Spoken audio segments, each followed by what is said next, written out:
ওই দিনকে একটা নিউজ দেখলাম, সৌদি আরবে একটা ছেলে মারা গেছে প্রবাসে আসার পরে।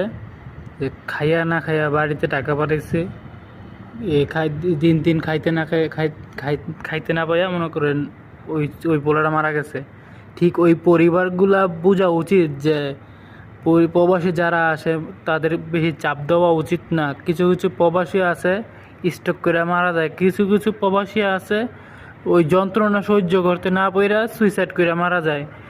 ঠিক ওই বাপ মাদের বোঝা উচিত যে আমার পোলাটা যে কাজ করতেছে, কি কেমনে চলতেছে, কেমনে ফিরতেছে, কি খাইতেছে কি না খাইতেছে, এটা দেখা উচিত। আজকে আমার এই কথাটা কিছু কিছু পরিবারের জন্য বলা হইতাছে আমার। আমি যেই কথাটা বলতেছি এই কথাটা সবাই শুনবেন, মানবেন।